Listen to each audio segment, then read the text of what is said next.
recordemos un poquito lo que la semana pasada estábamos viendo sobre qué es el Vía Lucis, para que los que no tuvieron la oportunidad o los que no han visto la primera parte, pues pues sepan qué es el Vía Lucis. Entonces, el Vía Lucis, queridos hermanos y hermanas, es el camino de la luz, el camino que se recorre con Jesucristo nuestro Señor para a ir con Él desde el día de la resurrección hasta su envío del Espíritu Santo a la tierra. Nosotros tenemos esta peculiaridad de celebrar juntos el tiempo que le llamamos la Pascua. En el tiempo de la Pascua, entonces, estamos nosotros haciendo este recordatorio de el tiempo de la luz, Cristo que se manifiesta como luz del universo, como luz de las naciones, como luz de todo y cada uno de lo que está alrededor de nosotros.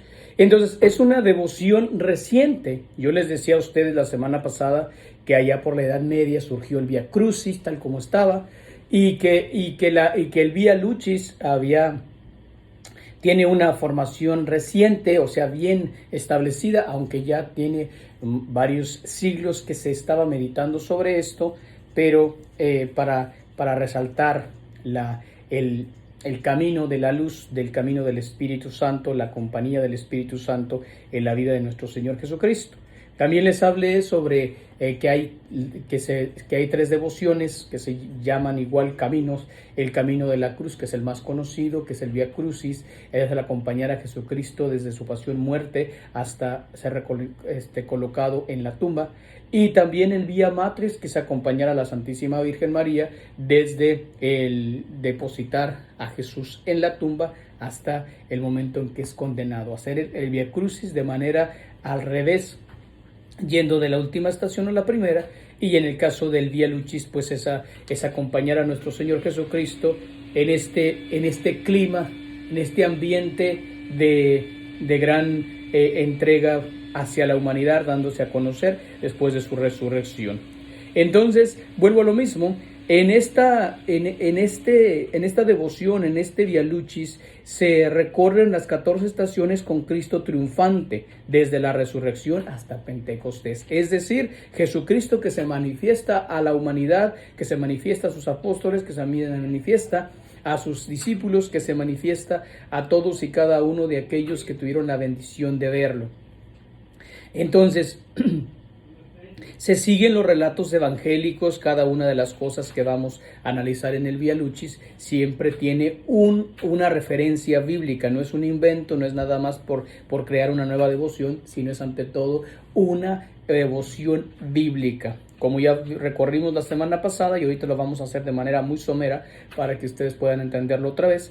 Entonces, cada una de las estaciones tiene su referente en la Sagrada Escritura.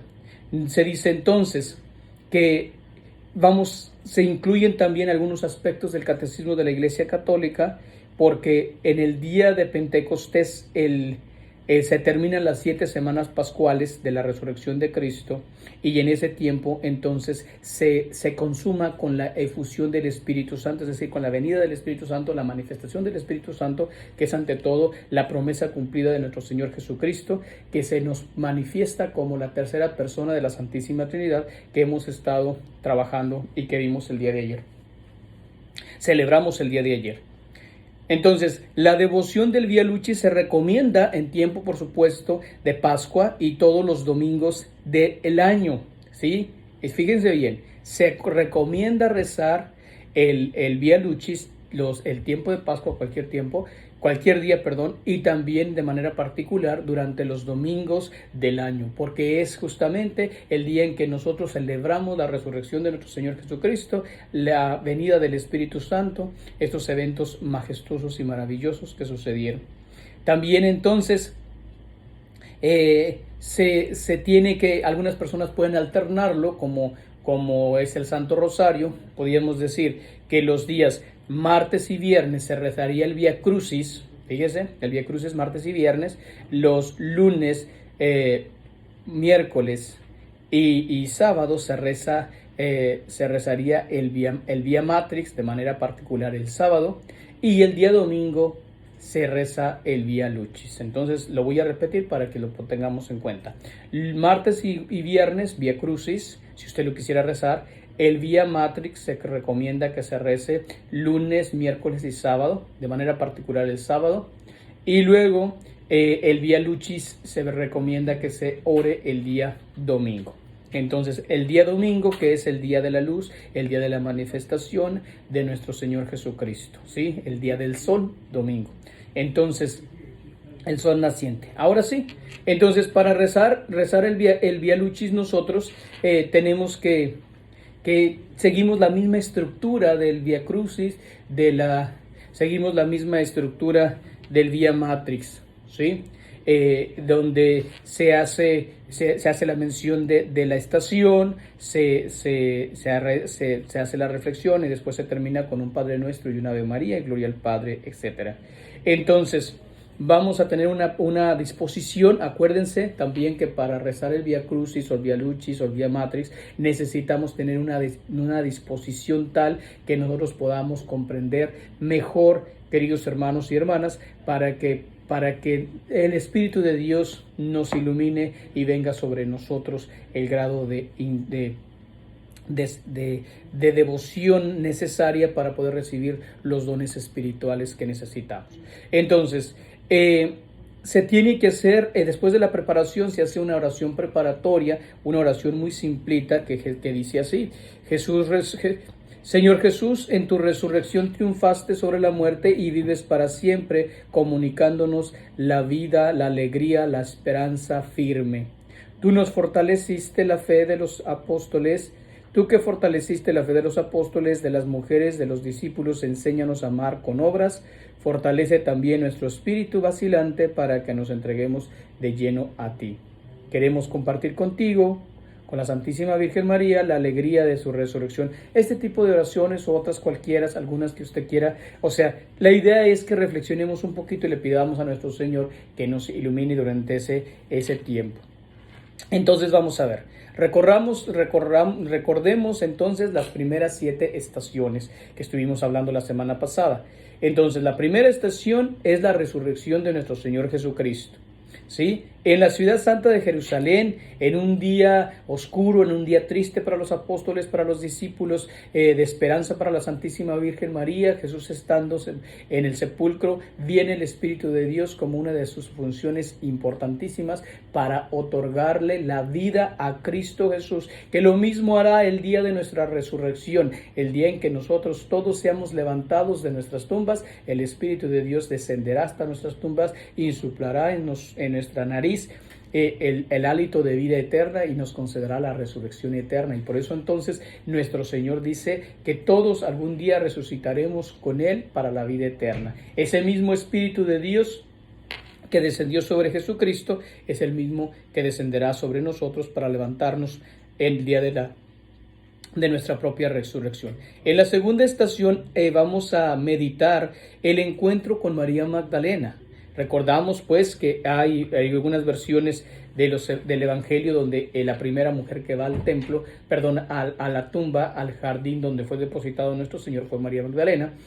Y entonces vamos a recordar o a meditar en esta segunda estación ese encuentro de amor entre María Magdalena y nuestro Señor Jesucristo.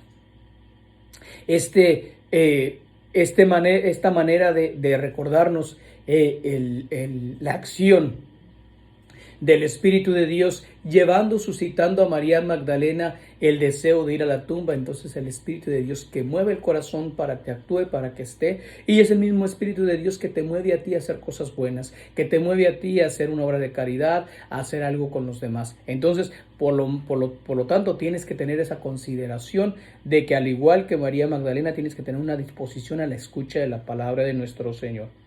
En la tercera estación, Jesús se aparece a las mujeres. En otra versión de la resurrección de nuestro Señor Jesucristo, María Magdalena no iba sola, iba con otras mujeres. Iba con María, la de Cleofas, dice ahí, y la otra María.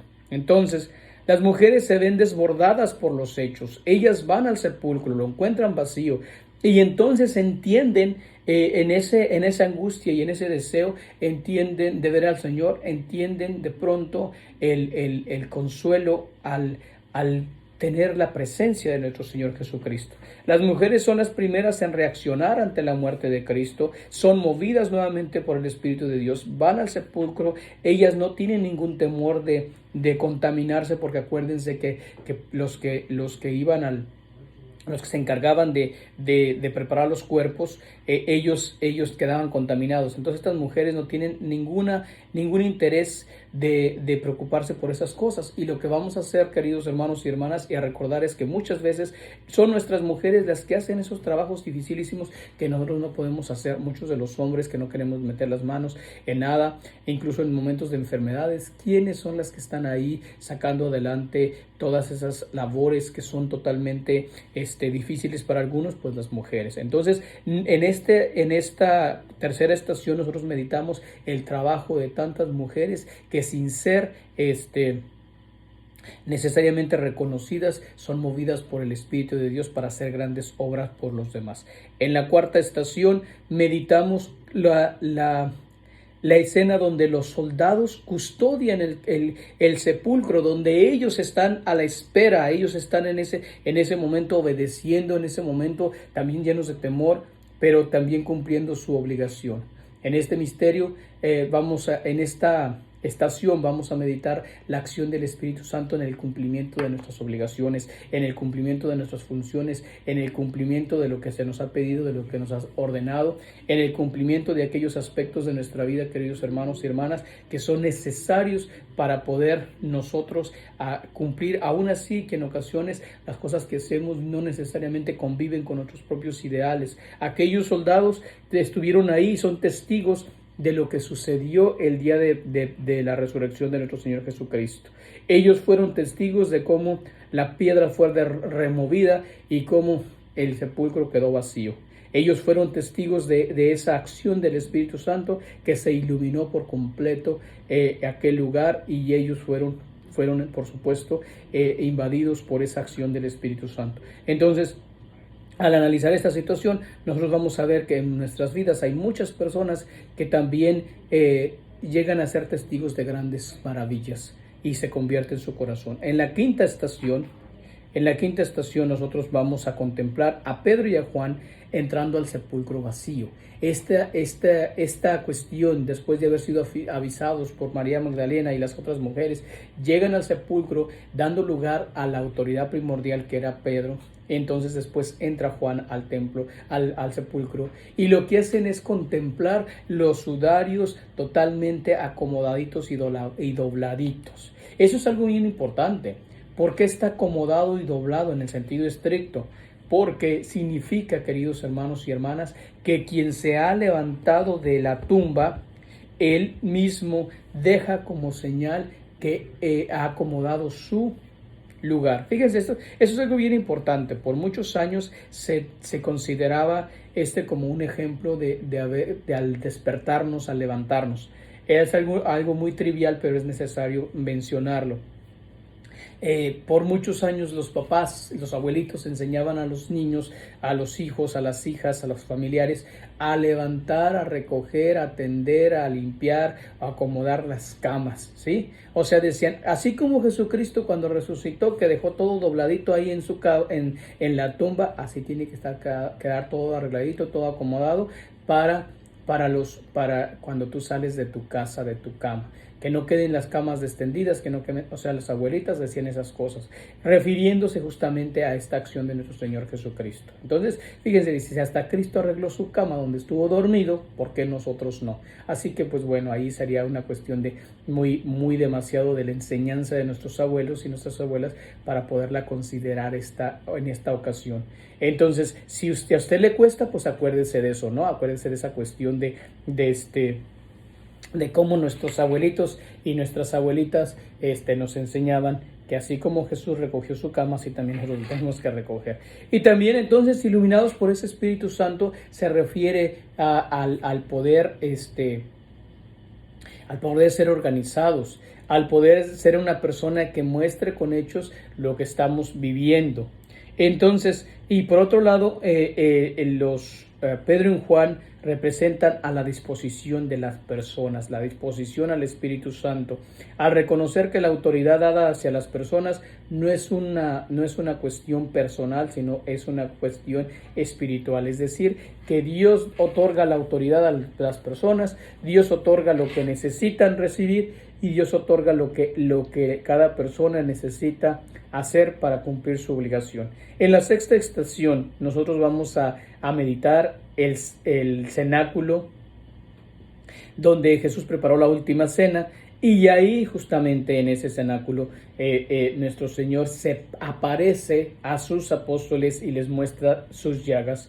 En esta estación nosotros analizamos, por supuesto, que, como les decía la semana pasada, este lugar no era un lugar conocido por nadie, era considerado un lugar en el sentido estricto secreto. Por lo tanto, entonces ahí se encuentran los apóstoles y se encuentran con la Virgen María para estar en un lugar protegidos, resguardados, y es ahí donde suscita el Espíritu de Dios también, que ellos se reúnan para sentirse en cierto sentido con confianza.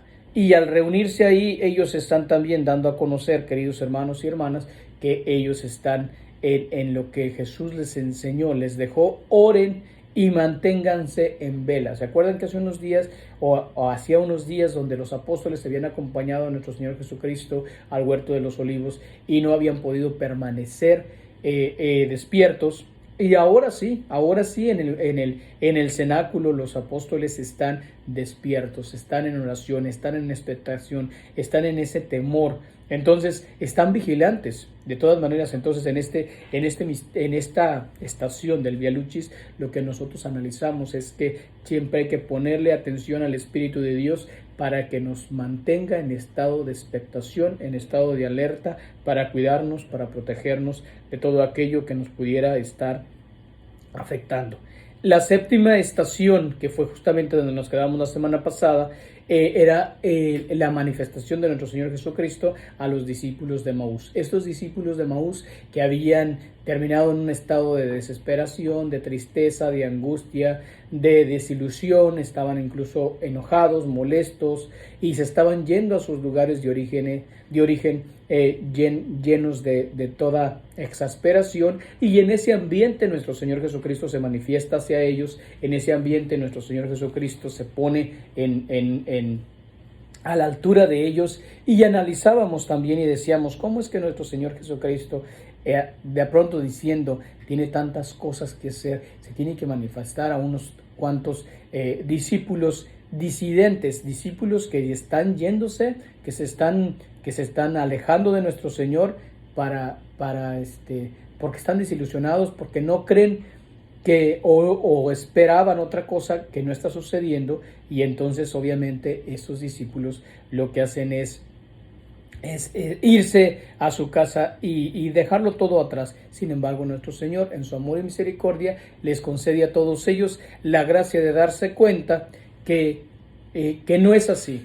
Que cuando tenemos un encuentro con nuestro Señor, queridos hermanos y hermanas, en esta estación vamos a analizar esto. Cuando tú verdaderamente tienes un encuentro con nuestro Señor, en ese sentido tú tienes que reconocer que no te puedes echar para atrás. No es de que ya me cansé, no es de que ya no quiero seguir, no es de que ya me harté, de ya me desilusioné. No, nuestro Señor Jesucristo, a través de su Espíritu Santo, va a suscitar que tú vuelvas al redil, que tú vuelvas al estado de gracia de donde te sacó, de donde te formó, para que entonces ahí, queridos hermanos y hermanas, el Señor haga su obra. Entonces es lo mismo que hizo con los discípulos de Maús. El Señor Jesús los encuentra, les vuelve a explicar las Escrituras y les recuerda para qué fueron escogidos: para ser discípulos de nuestro Señor, seguidores de nuestro Señor, y que tienen ellos que llegar a un estado de fidelidad. Entonces, en esta estación nosotros analizamos eso. El Señor que viene a nuestras vidas, que nos vuelve a explicar las razones, el por qué, para qué, cómo, dónde, cuándo el Señor nos quiere. Y es ahí donde nosotros tenemos que hacer las cosas para la gloria de nuestro Señor Jesucristo. Entonces, Es el Espíritu de Dios el que suscita en nosotros ese impulso para escuchar a nuestro Señor en los momentos de desilusión. Entonces, eso es lo que vamos a analizar en la estación número 7. Octava estación.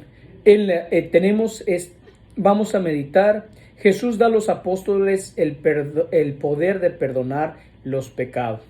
Recordamos justamente, Jesús se presenta a sus discípulos y el temor del primer momento ya pasó. Ellos ya saben que el Señor está vivo, ya no tienen tanto temor de escuchándolo, de verlo.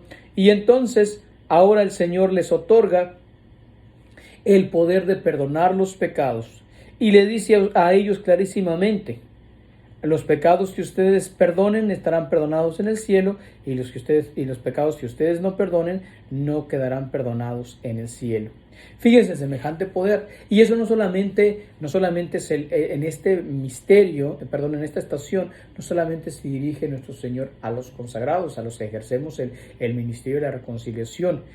Ciertamente somos de manera, vamos a decirlo así, primordialmente, pero también se refiere a una invitación a cada persona. Cada persona, con la ayuda del Espíritu Santo, tiene la posibilidad o tendrá la posibilidad de poder perdonar los pecados, de poder perdonar las injurias, de poder perdonar cada una de las cosas que ha recibido. Entonces, en el nombre de Jesucristo, en esta estación nosotros tenemos que entender que es el Espíritu de Dios que suscita en nosotros el poder perdonar, el desear perdonar, el querer perdonar, porque si no nos afecta a nosotros y afecta a las personas que están sufriendo por nuestra falta de perdón. Entonces, obviamente, en este sentido, queridos hermanos y hermanas, tenemos que entender cada uno de nosotros que si tú tienes una dificultad para perdonar, para poder manifestar ese deseo de reconciliarte con alguna persona que te haya lastimado o te haya ofendido, entonces tienes que pedir la asistencia del Espíritu de Dios. Tú que eres el Espíritu de paz, el Espíritu de reconciliación, el Espíritu de amor, de perdón, de misericordia, de compasión, por favor, Espíritu Santo, te pido que vengas a mí. Entonces, en ese sentido, los apóstoles, y finalmente, aunque no habían entendido su poder, el poder que les dio nuestro Señor Jesucristo, porque ya les había hablado sobre esto, y dice: estos signos acompañarán a todos los que actúen en mi nombre. Ya había dicho: expulsarán demonios, sanarán, curarán, pisotearán serpientes, etc. Y hoy les da un poder más grande todavía. Porque todas las demás cosas, aunque suenen como muy espectaculares, no son tan grandes como el poder perdonar los pecados en el nombre de nuestro Señor Jesucristo. Como el poder porque es algo que de pronto quisiera que ustedes comprendieran. La gran maravilla, o me gustaría compartir con ustedes, la gran maravilla que consiste en ocasiones cuando se medita con verdadera profundidad, cómo te deja a ti como sacerdote o a mí como sacerdote una verdadera experiencia de fe, de amor, de entrega, después de haber confesado a una persona. Cuando esta persona llega con toda esta carga emocional, espiritual, y que de pronto vacía todo su bagaje de cosas que le están afectando, y las deja en el confesionario, y que tú, en el nombre de nuestro Señor Jesucristo, pronuncias las benditas palabras de yo te absuelvo. Es un momento tan grande, tan maravilloso, que sucede en el confesionario, una fiesta, una alegría, una algarabía, cohetes, danzas, como pudiéramos decir. ¿Por qué? Porque en ese momento se ha reconciliado un penitente con Dios mismo. Un penitente ha recibido la gracia del perdón, de la misericordia. Yo como sacerdote puedo experimentarlo, verlo y darle gracias a Dios porque ese penitente se acercó al Señor. Y supongo que también uno como penitente, cuando va uno a la reconciliación y descarga también todas sus cargas, ahí también el sentirse y escuchar las palabras, yo te absuelvo, es una cosa maravillosa. He tenido la bendición de poderlo experimentar la mayoría de las veces que asisto a la confesión, porque también uno tiene que recibir ese perdón, es escuchar al sacerdote decirle a uno: yo te absuelvo, tus pecados han quedado perdonados, puedes irte en paz. O sea, son expresiones tan maravillosas que no pueden cambiarse por nada del mundo. Entonces imagínense en esta, meditando esta octava estación del Vía Lucis, ver que el Espíritu de Dios es el que suscita el perdón, el Espíritu de Dios es el que otorga el perdón, no somos nosotros, no es el sacerdote, no es la persona, sino cuando hay un verdadero perdón y misericordia, esta viene dada por el Espíritu de Dios que actúa en nosotros. En la novena estación, entonces, vamos a contemplar a Jesús fortaleciendo la fe de Tomás. Tomás, aquel discípulo que duda de la resurrección de nuestro Señor, aquel discípulo que no tuvo la bendición de ver a Jesús como lo estaban viendo los demás, aquel discípulo que no tuvo la bendición de estar en el lugar adecuado cuando nuestro Señor Jesucristo se manifestó a los demás. Y que también este espíritu de la envidia, este espíritu de la decepción, este espíritu de la tristeza, probablemente del coraje, ¿cómo es que se le manifestó Dios a los demás, mi Jesús a los demás y a mí no? ¿Qué pasó?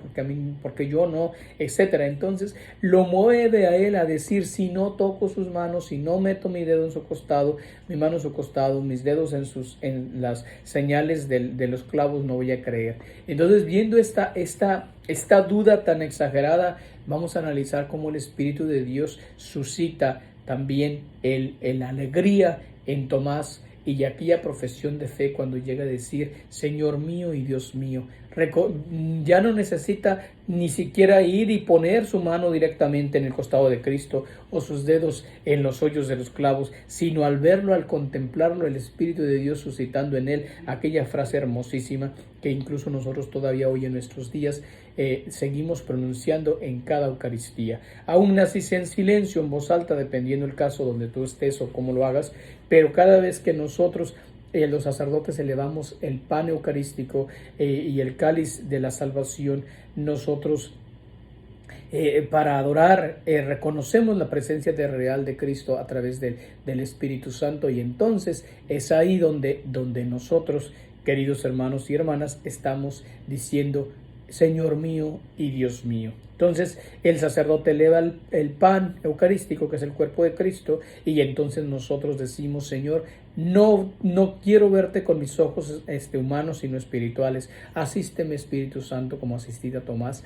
para que creyera realmente en la presencia de nuestro Señor. Y entonces, por supuesto, dice, Señor mío y Dios mío. Entonces, nuestro Señor viene a fortalecer a través de su Espíritu Santo la fe de los débiles, la fe de los caídos, la fe de los que están en estado de desesperación, de angustia. Nosotros conocemos a muchas personas que ya están desilusionándose, que ya no están creyendo en nuestro Señor tanto como antes, que ya no. Entonces, ahí es donde tenemos que venir nosotros con ese deseo, decirle, Señor Jesús, apiádate de nosotros, envía tu Espíritu Santo sobre mi hijo, sobre mi esposo, sobre mi esposa, sobre mis hijos, etcétera, mis nietos, mis vecinos, sobre la iglesia entera, para que todos podamos creer y comprender las grandes maravillas que tú nos ofreces, Señor Dios omnipotente.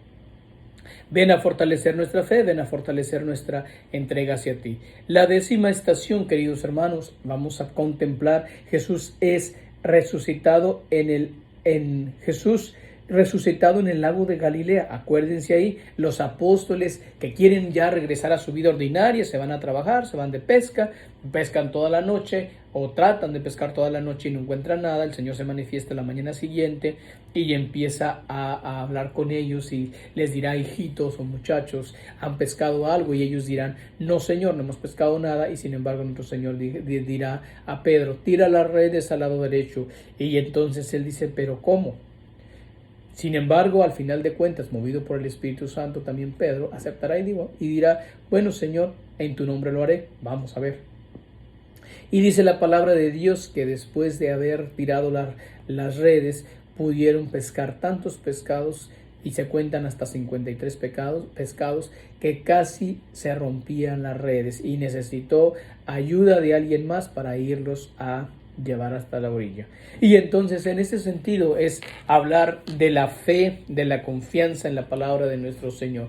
Esas cosas que a veces creemos que son imposibles, cuando Por eso nuestro Señor nos enseñó a decir en tu nombre, Señor, en tu nombre. Por eso Él dirá, todo lo que pidan en mi nombre se les dará. Tiene su función también y su origen en este pasaje cuando Pedro, obedeciéndole a nuestro Señor, dice, en tu nombre, Señor, lo voy a hacer.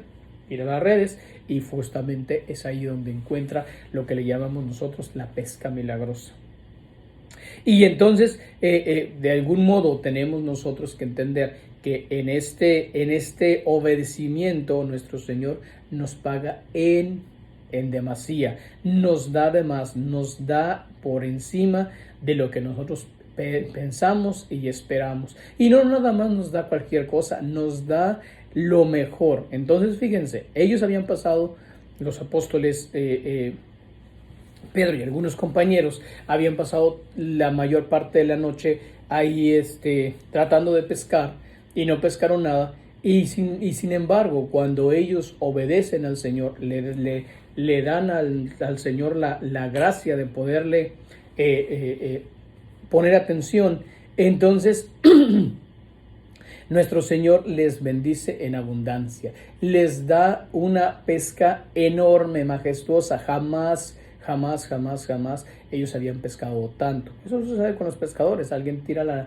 la red y ¿qué viene? Viene de todo, ¿verdad? Viene algo que es bueno, algo que no es bueno, algo que es comible, algo que no lo es, algo que puede ser incluso hasta venenoso, etc. Y sin embargo, dice la palabra de Dios que ellos pescaron solamente pescados grandes, pescados enormes, pescados que nunca en la vida habían pescado. Y eso nos pasa a nosotros. Cuando nos disponemos a la obediencia, cuando nos disponemos a la gracia, cuando le obedecemos al Señor, cuando ponemos atención a las mociones del Espíritu Santo, entonces vamos nosotros a reconocer que la fuerza de Dios, que el regalo de Dios se da en abundancia, lo da lo mejor, lo ultra mejor que el Señor tiene para nosotros, hermanos y hermanas. Entonces, fíjense, ¿cuál es la maravilla de ver cómo es que le actúa el Espíritu Santo en nuestras vidas? El Espíritu Santo que solamente pide que obedezcamos y se derrama en nosotros en gracia y bendición. Que demos y se derrama en solidaridad y generosidad con nosotros. Entonces hay que creerle a Dios en su palabra. Entonces el Via Lucis tiene también esta finalidad de que nosotros entendamos que el Espíritu de Dios realmente cumple cada una de las cosas que dijo Jesús. Vendrá el Paráclito y les dirá esto, vendrá el Consolador y los consolará, vendrá el Abogado y hará esto, vendrá el que los enseñe, el que les permita a ustedes entender las cosas, etc. Entonces el Espíritu de Dios lo está cumpliendo. En las 11ª estación, nosotros vamos a meditar sobre la confirmación de Pedro en el amor, o sea, el llamamiento de Pedro a responder desde el fondo del corazón. Vamos a meditar este movimiento del Espíritu de Dios que va a hacer que Pedro diga, Señor, tú lo sabes todo, tú sabes que te amo. Ante la triple pregunta de nuestro Señor Jesucristo a Pedro, Pedro, ¿me amas? Y primero dice, ¿me amas más que estos? ¿Me amas? ¿Me quieres? O sea, 3 maneras de preguntarle con una sola respuesta. Y la respuesta es la que mueve, la que suscita el Espíritu de Dios en el interior y dice, Señor, tú lo sabes todo, sabes que te amo. Señor, tú lo sabes todo. Fíjense la expresión tan hermosísima. En otras palabras es, ¿para qué me preguntas, Señor? O sea, porque al Señor no lo podemos engañar, ¿verdad? Al Señor no le podemos decir, ay, Señor, yo te amo, pero resulta que no es así. O Señor, esto no. Entonces aquí también viene la meditación hacia las promesas de nuestro Señor. Con nuestro Señor no hay que juguetear, no hay que decir, ay Señor, te prometo esto si me das aquello, si me das esto, y resulta que de pronto te lo dan y no te acuerdas de las promesas que le hiciste al Señor. Entonces con el Señor no se hacen tratos, y si los vas a hacer, cúmplelos para tu propio bien, no porque Dios sea vengativo, porque no le cumpliste, entonces ahora Él va a hacer algo contra ti. No es por ahí la historia. Lo que hay, queridos hermanos y hermanas, entonces es una cuestión de cumplirle al Señor, porque el Señor cumple en todo momento. Entonces, también en ese sentido, el Señor te pregunta a ti, en esta estación, la 11ª, vamos a meditar con ayuda del Espíritu Santo a poder medir en cierto sentido nuestro amor y nuestra entrega a nuestro Señor. Cuánto lo amamos, cuánto lo queremos, cuánto estamos dispuestos por Él a hacer por Él. Y si no tenemos todas esas cosas al alcance, entonces también tienes que suscitarla, también tienes que buscarla, también tienes que pedirla, pedirle al Espíritu de Dios. Espíritu de Dios, no amo a Dios como quisiera, no amo a mi iglesia, no amo a mis seres queridos, ilumíname, ayúdame. Quiero tener esa verdadera confianza y esa honestidad y valentía de Pedro, que termina diciendo: Señor, tú lo sabes todo, sabes que te amo. Entonces, el Espíritu de Dios va a suscitar eso en ti. En la 12ª estación vamos a meditar la despedida de Jesús. Jesús que se despide de sus apóstoles y Jesús que les encarga la misión perfectísima de vayan por todo el mundo y hagan a todos, dice así el Señor, fíjense, vayan por todo el mundo y hagan a todos mis discípulos y hagan llegar a todos los rincones de la tierra mi palabra, bautizándolos en el nombre del Padre, del Hijo y del Espíritu Santo. Importantísimo, dice nuestro Señor, bautizándolos, hagan a todos mis discípulos, bautizándolos en el nombre del Padre, del Hijo y del Espíritu Santo. Entonces, no basta con decir yo creo, no basta con decir yo sigo a un ser supremo. Hoy en día tanta confusión sobre el ser supremo, sobre la energía primaria, a Dios, ya no le quieren llamar Dios, le llaman el movimiento principal, la energía, el ser supremo, el motor, etcétera, pero no le quieren llamar Dios. Y por supuesto, no le quieren llamar Dios porque no se quieren comprometer con Dios. No le quieren dar a Dios la gloria y la honra que merece.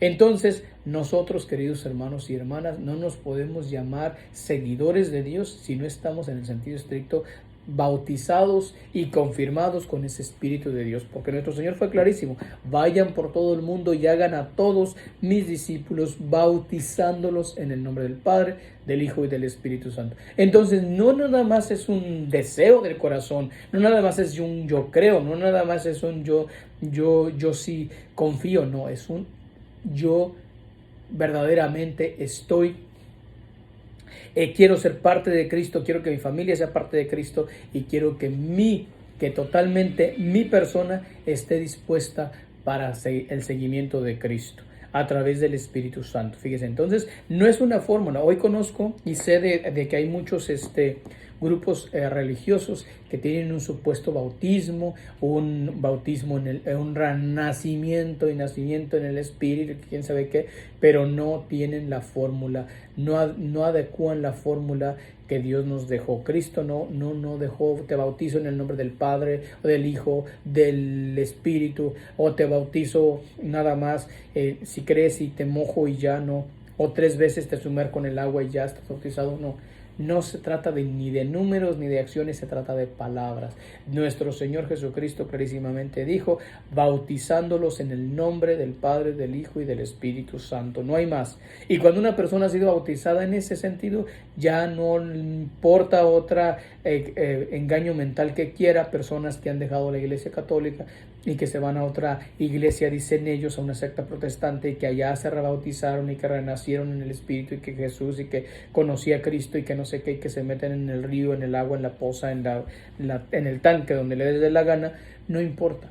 Ese bautismo no sirve, no vale, porque ya fueron bautizados ellos con la fórmula trinitaria, bajo las enseñanzas de nuestro Señor. Que ya ellos quieran hacer otra cosa es diferente, pero ya no es válido. Ya solamente es una cuestión emocional, mental, que ellos quieren pensar que así es. Entonces, al encargarle también la misión a los apóstoles, nuestro Señor les hace la promesa de que estarán acompañados por el Espíritu de Dios. El Espíritu de Dios que suscitará las palabras, el Espíritu de Dios que suscitará, por supuesto, las inquietudes de nuestro Señor, de las inquietudes de cada persona para hablar de nuestro Señor. Entonces, por eso, queridos hermanos, nosotros tenemos que reconocer que estamos en ese sentido, vamos a decirlo así, estamos obligados a cumplir todos, absolutamente todos, la misión de bautizar a todos los demás. ¿Cómo? No que lo va a hacer usted, claro, como bautizado en tiempos de necesidad y urgencia. Usted, por supuesto, puede bautizar a una persona que se está muriendo, a un niño, porque usted tiene esa obligación como bautizado que es. Pero también la obligación primordial es acercar a nuestros seres queridos a formar parte de los bautizados, de los elegidos de Cristo Jesús, a través del bautismo con la fórmula trinitaria querida y mandada por nuestro Señor Jesucristo. Entonces, a eso es lo que me refiero, queridos hermanos y hermanas, a que cada uno de ustedes tengan, recuerden la obligación de ser también evangelizadores, misioneros, llevando hacia los rincones de su familia, de su barrio, la cuestión de la fe. Porque hoy en día y por muchos años también se creó mucho la mentalidad de que era la obligación de los misioneros, de los padres, de las religiosas, de los religiosos, de los seminaristas, de los obispos, del Santo Padre, de evangelizar.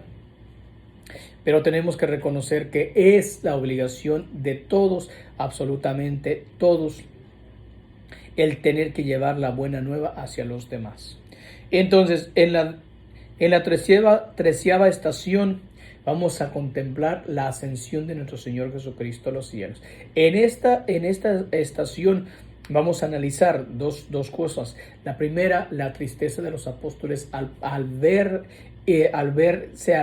alejarse a nuestro Señor Jesucristo y ser arrebatado, por decirlo de alguna manera, detrás de las nubes, donde una nube dice que lo cubrió y desapareció de su vista. Y también la alegría que da el que dice el ángel después: así como ustedes han visto partir a Jesús, así lo verán regresar, cubierto de gloria y majestad. Entonces, esa tristeza que de pronto da el verlo alejarse, es ahora también la alegría de la esperanza de volverlo a ver. Ellos saben verdaderamente que Jesús cumplirá su palabra, porque si ya ha regresado de la muerte y ha estado con ellos por 40 días, o sea, hasta ese momento, hasta la ascensión de nuestro Señor Jesucristo a los cielos, 40 días después de su resurrección, entonces ellos confían, ellos saben, bueno, de pronto a lo mejor se fue por un ratito y al rato regresa, o se va a aparecer allá en el cenáculo, o se nos va a aparecer a ver en dónde.